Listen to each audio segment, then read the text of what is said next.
Magic was commonplace in Egypt during this period of time, and the magicians were able to duplicate the act, but it was not their doing, it was Satan's.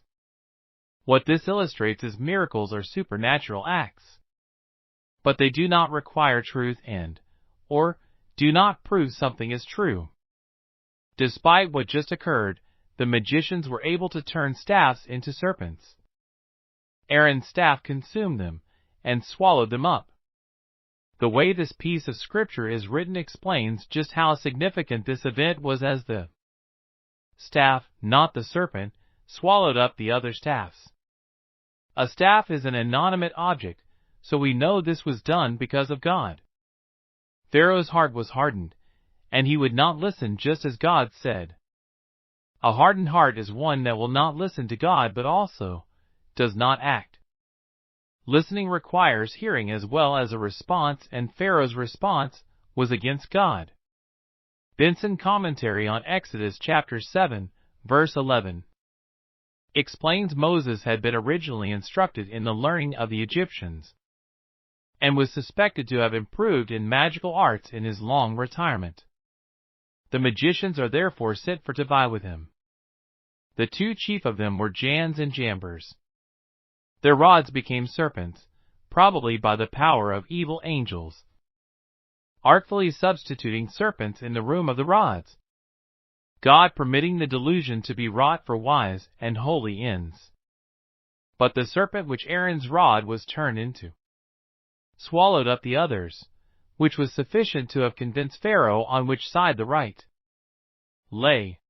The same commentary on verse 12, the authors of the Universal History cast considerable light on this subject. If it be asked, say they, why God suffered the magicians to act thus? By a power borrowed from the devil, in order to invalidate, if possible, those miracles which his servant wrought by his divine power. The following reasons may be given for it. First, it was necessary that those magicians should be suffered to exert the utmost of their power against Moses, in order to clear him from the imputation of magic or sorcery, for as the notion of such an extraordinary art was very rife, not only among the Egyptians, but all other nations, if they had not entered into this strenuous competition with him, and been at length overcome by him, both the Hebrews and Egyptians would have been more apt to attribute all his miracles to his skill in magic than to the divine power.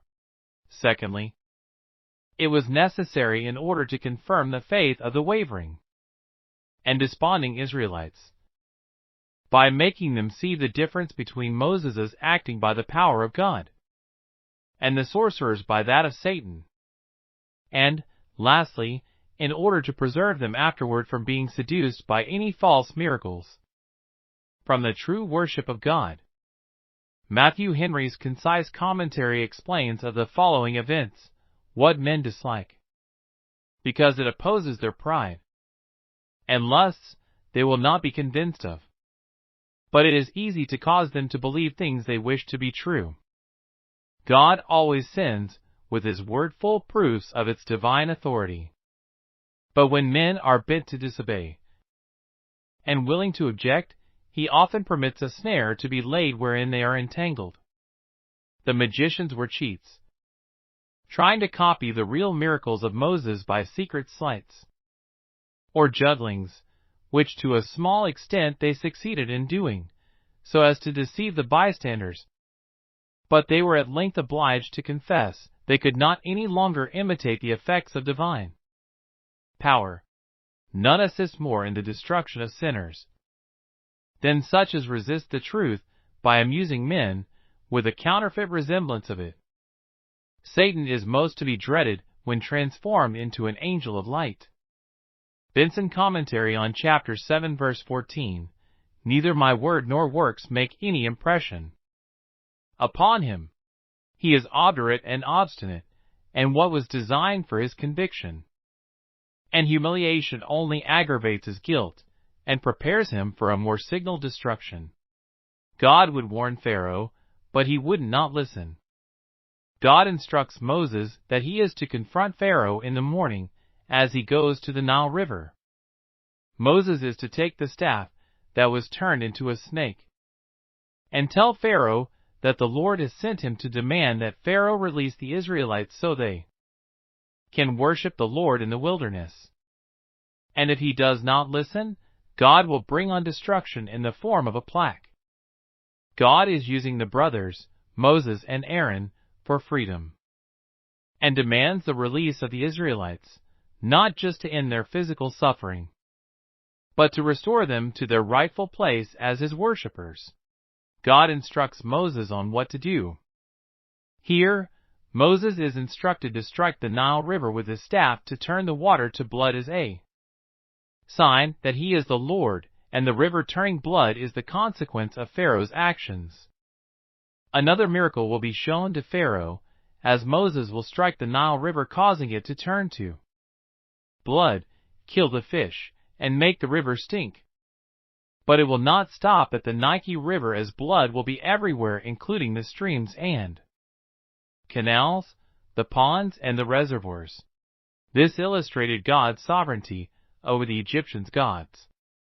Regardless of how they felt, Moses and Aaron did as they were instructed, and followed the Lord's command to strike the Nile with Aaron's staff in front of Pharaoh and his officials. When this happened, the water turned to blood.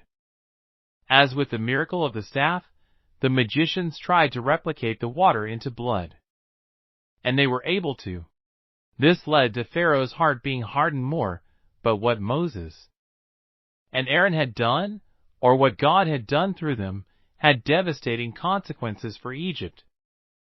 After seeing this act, Pharaoh retreated back into his palace, and he still would not listen. He ignored the signs which illustrated his hardened heart. And this needs to be an example to Christians to guard the heart against stubbornness and pride. Because of what had been done to the water, the Egyptians had to dig new wells to find clean water after the Nile became undrinkable, which illustrates a bigger lesson. Whenever God is defied, there will be blood. 7 days would pass,